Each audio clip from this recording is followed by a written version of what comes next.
परमादरणीय राजबब्बर जी,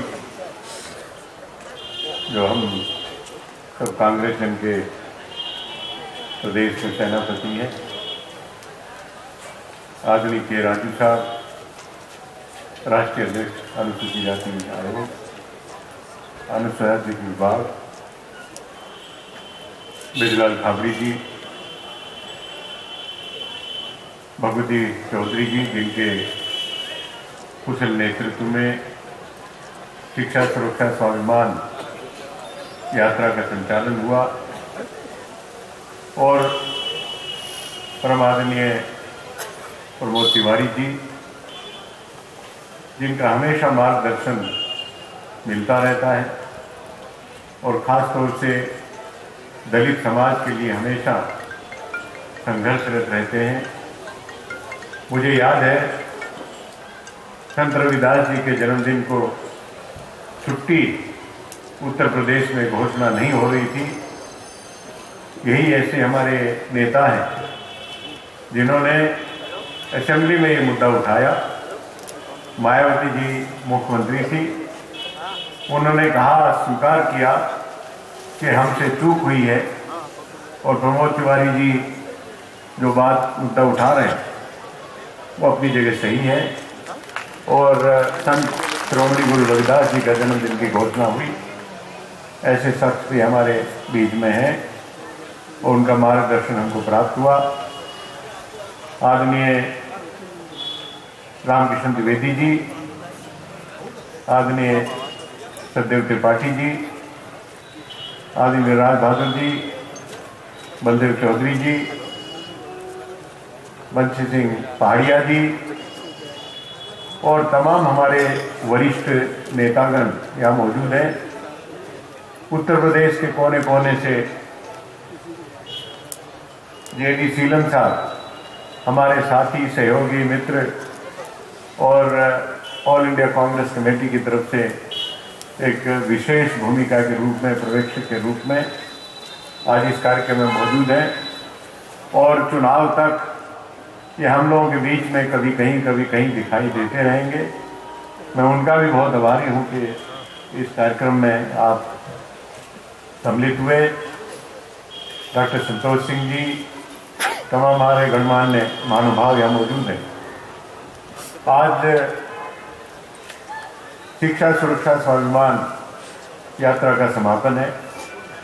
इसी प्रांगण से 4 दिसंबर 2016 को इसकी लॉन्चिंग हुई थी, और 6 दिसंबर 2016 को बाबा साहब डॉक्टर भीमराव अम्बेडकर जी के महानिर्वाण दिवस के रूप में हर जनपद में इन यात्राओं के माध्यम से भी मनाया गया।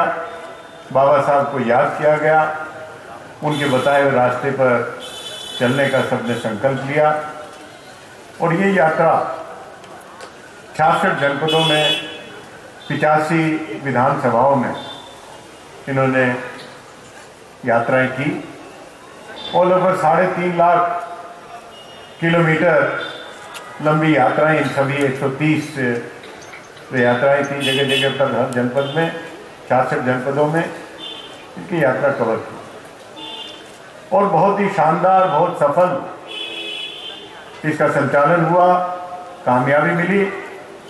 और जैसे आदरणीय प्रमोद तिवारी जी ने बताया कि उनको फीडबैक मिला, अलग से फीडबैक मिला, हमने नहीं दिया, लेकिन अलग से इनको फीडबैक मिला कि यात्रा का बड़ा असर है, बड़ी कामयाब यात्रा है, जन जन तक पहुंचने का प्रयास किया, वो पहुंचे। पहले हमारा प्रयास था कि 403 सभी सीटों पर इस कार्यक्रम को आयोजित किया जाए। सारी विधानसभाओं में लगभग 8,500 गाँव में ये यात्रा जाए, और लेकिन परिस्थितियां कुछ ऐसी बनी, निर्णय ये लिया गया जितनी भी आरक्षित सीट है, रिजर्व सीट है, केवल उन तक सीमित रखा जाए, और इसलिए ये कार्यक्रम केवल 66 जनपदों में 85 विधानसभा सीटों तक ही सीमित रह पाया।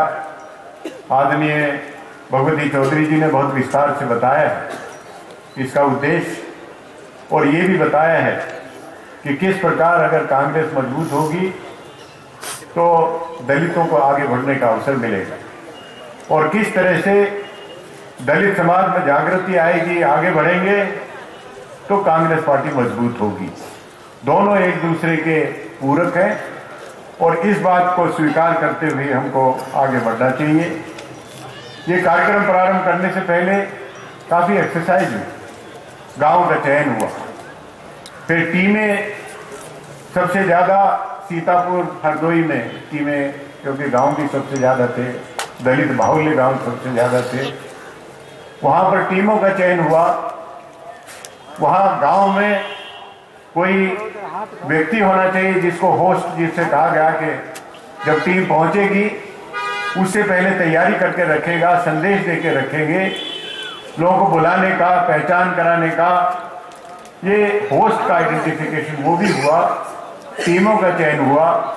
और उसके साथ साथ कई ऐसे मुद्दे जो कि आमतौर से बहुजन समाज पार्टी की तरफ से भ्रमित करके भ्रम फैलाया जाता है, उन सब मुद्दों के ऊपर रिसर्च करके डॉक्यूमेंट तैयार किया गया, और उन डॉक्यूमेंट को आधार पर सबको सर्कुलेट करने के बाद ट्रेनिंग प्रोग्राम हुए। बनारस से प्रारंभ हुआ, लखनऊ में और फिर आगरा में। सभी जनपदों से जिला अध्यक्ष और टीम के जितने लीडर्स थे उनसे सबको बुला के टीम का, उन सब का प्रशिक्षण हुआ। और प्रशिक्षण होने के बाद जब वो गए हैं, हमने तो स्वयं देखा है कि वैसे देखने पे लगता है कि नौजवान हैं, ये उन गूढ़ मुद्दों को सही ढंग से बता पाएंगे कि नहीं बता पाएंगे। लेकिन मैं गर्व के साथ में कह सकता हूं, हमारे जिला अध्यक्ष अनुसूचित जाति विभाग, उनके मार्गदर्शन में इन टीमों ने बहुत शानदार काम किया और जन जन तक पहुंच के सब ने अपनी पूरी बात स्पष्ट रूप से बताई कि किस तरह से बाबा साहब डॉक्टर भीमराव अंबेडकर और कांग्रेस पार्टी एक दूसरे के पूरक रहे, विरोधी नहीं रहे जो कि प्रचार सुनाया जाता है। किस प्रकार दलितों के उत्थान में कांग्रेस पार्टी का योगदान रहा, किस प्रकार कांग्रेस दलित उत्थान में पंडित जवाहरलाल नेहरू जी का क्या योगदान रहा, महात्मा गांधी जी का क्या योगदान रहा, इंदिरा गांधी जी का क्या योगदान रहा, और हमारी राष्ट्रीय अध्यक्ष, वर्तमान राष्ट्रीय अध्यक्ष श्रीमती सोनिया गांधी जी के नेतृत्व में, उनकी रहनुमाई में दलित उत्थान के लिए क्या क्या कदम उठाए गए। राहुल गांधी जी हमारे लिए संघर्ष करते रहते हैं, उन सब के ऊपर विशेष लेख तैयार करके सब लोगों में वितरित किए गए, और उसी के आधार पर सब जगह जाकर शिक्षा सुरक्षा स्वाभिमान यात्रा का संचालन हुआ। आदरणीय भगवती चौधरी जी ने कहा कि शिक्षा सुरक्षा स्वाभिमान के बारे में मैं विस्तार से बताऊं। मैं समझता हूं कि जो यहाँ पर मौजूद लोग हैं, यही सब लोग हैं जिन्होंने ये कार्यक्रम आयोजित किया है। शिक्षा सुरक्षा स्वाभिमान, यही ऐसे मुद्दे हैं जो दलित समाज के लिए अत्यंत महत्वपूर्ण है। शिक्षा के माध्यम से सशक्तिकरण अगर किसी वर्ग का हो सकता है तो शिक्षा के माध्यम से हो सकता है, और बाबा साहब डॉक्टर भीमराव अंबेडकर ने इसको बहुत अच्छी तरह से समझा, परखा और समाज के लिए एक फार्मूले के रूप में दिया। शिक्षित बनो, संगठित हो, संघर्ष करो। शिक्षा अच्छी से अच्छी होनी चाहिए, इसलिए केजी से पीजी तक मुफ्त शिक्षा उपलब्ध होनी चाहिए, और अच्छी शिक्षा हो उसके लिए हॉस्टल की भी व्यवस्था करेंगे, और आवासीय विद्यालय हर ब्लॉक में ये प्रावधान करेंगे।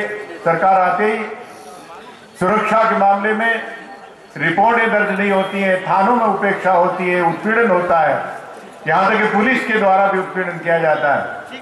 तो हर थाने स्तर पर एक सुरक्षा मित्र की भी नियुक्ति की जाएगी। उसके साथ साथ स्वास्थ्य की रक्षा सुरक्षा भी अत्यंत आवश्यक है, इसलिए डॉक्टर अंबेडकर आरोग्यश्री योजना भी लॉन्च की जाएगी, जिसमें 2 लाख तक का इलाज चाहे प्राइवेट हॉस्पिटल में हो, नर्सिंग होम में हो या सरकारी अस्पताल में, उसकी व्यवस्था की जाएगी। और स्वाभिमान के रूप में हर व्यक्ति को, हर गरीब व्यक्ति को आवास मुहैया कराया जाएगा। और आवास अकेले चार दीवारी और छत तक ही सीमित ना रह के, बल्कि सभी सुविधाएं जिसमें बिजली है, पानी है और टॉयलेट है, शौचालय है, उसकी व्यवस्था की जाएगी।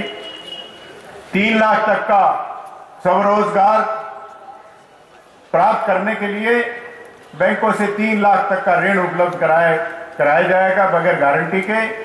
और बैंक कहेंगे कि हम तो गारंटी लेंगे। इसलिए कांग्रेस पार्टी ने निर्णय लिया है कि हमारी सरकार बनते ही सरकार की तरफ से गारंटी दलित समाज के लोग जो स्वरोजगार में लेना चाहते हैं, 3 लाख तक का लोन में अपना कारोबार शुरू करना चाहते हैं, उनको गारंटी हम स्वयं देंगे। तो उसके साथ साथ योजनाएं बहुत हैं। सभी योजनाओं का लाभ दलित समाज तक नहीं पहुंचता है, उपेक्षा होती है। बीपीएल सूची में नाम है लेकिन आवास की सूची से नाम काट दिया जाता है। तो इस प्रकार इस पर नजर रखने के लिए एक विकास मित्र की नियुक्ति की जाएगी हर ब्लॉक में। तो ये कुछ एक बिंदु हैं। शिक्षा, सुरक्षा, स्वाभिमान सरकार बनते ही तत्काल इन बिंदुओं के ऊपर निर्णय लेके लागू किया जाएगा ताकि दलित समाज को आगे बढ़ने का मौका मिले। मैं बहुत आभारी हूं आदरणीय राज बब्बर जी का, जिन्होंने विशेष रुचि लेकर इस कार्यक्रम की समीक्षा समय समय पर की। इस कार्यक्रम को आगे बढ़ाने के लिए जो जो कठिनाई समय समय पर आई, और वो भी विशेष समस्याएं, कोई साधारण समस्याएं नहीं थी, उन समस्याओं का भी समाधान किया। और जिला कांग्रेस कमेटी के अध्यक्षों को, उपाध्यक्षों को और जनरल सेक्रेटरी इंचार्ज डिस्ट्रिक्ट हैं, उनको निर्देश समय समय पर दिए, जिसके कारण इस कार्यक्रम को गति मिली। मैं उनका विशेष रूप से बहुत आभारी हूं। आदरणीय के राजू साहब समय समय पर समीक्षा इसकी विशेष रूप से करते रहे और बात भी करते रहे। हम लोग सब लोगों से बात करते रहे। और इतना ही नहीं, वो स्वयं इन कार्यक्रमों को देखने के लिए किस तरह से काम चल रहे हैं, 2 जनपदों में इन्होंने स्वयं भ्रमण भी किया और वहां जाकर देखा, कुछ कमियां नजर आई। उनका मिड टर्म करेक्शन के रूप में जो अलग से आवश्यक निर्देश भी दिए गए, तो उनका मैं विशेष रूप से बहुत आभारी हूं। जिला कांग्रेस कमेटियों की तरफ से सहयोग मिला, लेकिन सभी जगह नहीं।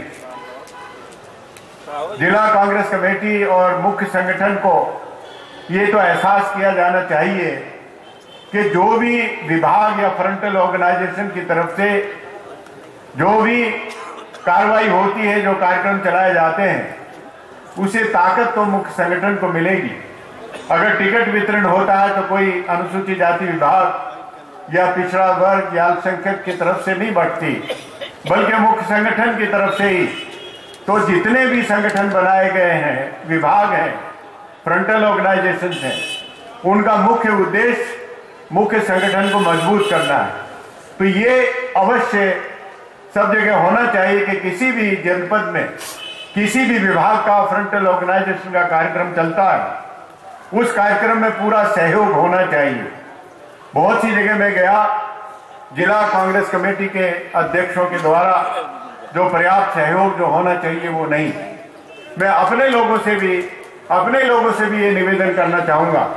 बहुत सी जगह पर यह भी शिकायत आई कि हम क्या कार्यक्रम चल रहा है, हमको तो इसकी जानकारी भी नहीं।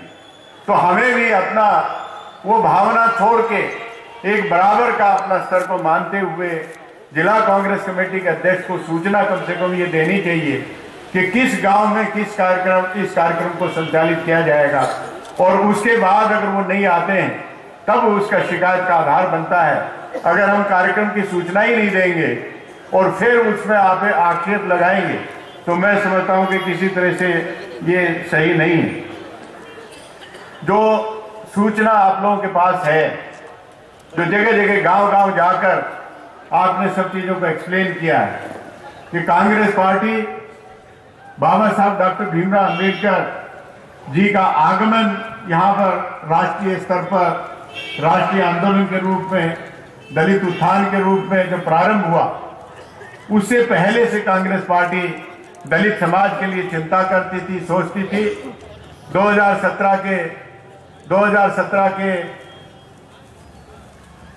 ऑल इंडिया कांग्रेस कमेटी का अधिवेशन जो कोलकाता में हुआ था, सबसे पहले वहां पर उसका प्रस्ताव पास किया कि जो अमानवीय प्रथा है अनुसूचित जाति के लोगों के खिलाफ, अनटचेबिलिटी की, छुआछूत की, जो मैनुअल स्कैवेंजिंग की, उसके खिलाफ प्रस्ताव पास किया। और उसके बाद बरदौली में 1922 और 1923 में, और फिर गांधी जी के आगमन के बाद उन्होंने इसको बहुत तेजी से आगे बढ़ाया। बाबा साहब डॉक्टर भीमराव अम्बेडकर ने किस प्रकार कांग्रेस पार्टी के साथ में मिलकर दलित उत्थान के लिए अपना काम किया, ये भी बहुत स्पष्ट रूप से उसमें अवगत कराया गया था कि बाबा साहब डॉक्टर भीमराव अम्बेडकर ने अगर किसी के साथ, पार्टी के साथ मिलकर काम किया, वो केवल और केवल कांग्रेस पार्टी है। उस समय के बदल हिंदू महासभा थी, मुस्लिम लीग थी, और भी थे, और उन लोगों की भी मिली जुली सरकारें राज्यों में थी। लेकिन बाबा साहब डॉक्टर भीमराव अम्बेडकर ने निश्चय किया केवल और केवल कांग्रेस पार्टी के साथ में मिलकर काम करने का। तो ये तथ्य भी उस डॉक्यूमेंट्स के माध्यम से सब जगह आप लोगों को उपलब्ध कराए गए, और मैं समझता हूं कि आप सबने बहुत बखूबी उसको सब जगह इसको बताने का प्रयास किया। तो ये सूचना विशेष महत्वपूर्ण है। जैसे मैंने बताया कि कांग्रेस पार्टी ने दलित समाज के लिए क्या किया, दलित समाज के लिए गांधी जी ने, नेहरू जी ने, इंदिरा जी ने क्या किया, वर्तमान में कांग्रेस पार्टी के द्वारा क्या किया जा रहा है, ये ऐसी सूचना है जो केवल इस यात्रा के दौरान में इस्तेमाल करने के लिए नहीं, बल्कि हमेशा हमेशा के लिए ये सूचना आपके पास उपलब्ध है, और समय समय पर जब भी मौका मिले इसका उल्लेख अवश्य किया जाना चाहिए। और बड़ी खुशी की बात है कि ये डॉक्यूमेंट छपा के सब लोगों को दिए गए हैं, बार दिए गए हैं। उसमें कुछ शुद्धियां हैं, उसको शुद्धियों को करके, अतिरिक्त सूचना को इकट्ठा करके हम लोग प्रयास करेंगे कि इसको मुद्रित करा के, प्रिंट करा के एक किताब के रूप में प्रदेश कांग्रेस कमेटी की तरफ से इसको प्रसारित किया जाएगा। बाकी 2017 का चुनाव बिल्कुल बच चुका है, बहुत से मुद्दे हैं। वर्तमान सरकार के बारे में आदरणीय प्रमोद तिवारी जी ने बताया कि किस प्रकार ये भारतीय जनता पार्टी और नरेंद्र मोदी, उनका अपना इतिहास है। गुजरात में राज्य सरकार थी, और गुजरात में चीफ मिनिस्टर रहते हुए इन्होंने दलित समाज की बहुत उपेक्षा की, उत्पीड़न किया, और जो परंपरा चली आ रही थी वो आज भी मौजूद है। जिस तरीके से अनुसूचित जाति के लोगों को मरे हुए जानवर उठाने के लिए उसमें उत्पीड़न हुआ, और मरे हुए जानवरों को ना उठाने के लिए जब उन्होंने निश्चय किया उसके बाद भी उत्पीड़न हुआ। ये सब ऐसे मुद्दे हैं, ये ऐसी ताकतें हैं जो मनुवाद को बढ़ावा देने के लिए उसके प्रतीक के रूप में उसका प्रतिनिधित्व करते हैं। तो ऐसे लोगों के लिए हमेशा प्रसारित करें। और बहुजन समाज पार्टी 4 बार इनकी सरकार पहले बनी है, 3 बार इन्होंने इन्हीं शक्तियों के साथ में, जो दलित विरोधी शक्तियां हैं, उन्हीं के साथ मिलकर सरकारें बनाई। ये तथ्य भी सब जगह प्रसारित किया जाना चाहिए। बहुत से ऐसे मुद्दे ही सरकार के, उसके बारे में मैं समझता हूं कि आदरणीय राज बब्बर जी विस्तार से बताएंगे। लेकिन अब जुट जाइए, 2017 का चुनाव आ गया है। हमारा शिक्षा, सुरक्षा, स्वाभिमान यात्रा का तो आज समापन हो रहा है, लेकिन जो सूचना आपके पास है, जिस भावना से लेकर आप लोगों ने इस सफल कार्यक्रम का समापन आज कर रहे हैं, वो हमेशा हमेशा चलते रहना चाहिए। समय समय पर जो सूचना आपके पास है, जो भ्रांतियां फैलाई गई बहुजन समाज पार्टी की तरफ से विशेष रूप से, उनको क्लियर आपने किया इस यात्रा के दौरान में। लेकिन समय समय पर इसका विस्तार से चर्चा अवश्य करते रहना चाहिए, और संकल्प लेके जाएं कि दलित समाज, कांग्रेस पार्टी और कांग्रेस पार्टी, दलित समाज एक दूसरे के पूरक हैं। हमेशा इनको मजबूती के साथ आगे बढ़ाते रहना चाहिएगा। कांग्रेस पार्टी के पक्ष में दलित समाज आए तभी दलित समाज का हित उसमें सुरक्षित है। मैं बहुत आभारी हूं पुनः आप सबका, प्रदेश के कोने कोने से आए हुए सभी हमारे भाई और बहनों का, इस कार्यक्रम को, समापन कार्यक्रम को सफल बनाया। बहुत बहुत धन्यवाद। जय हिंद, जय भीम।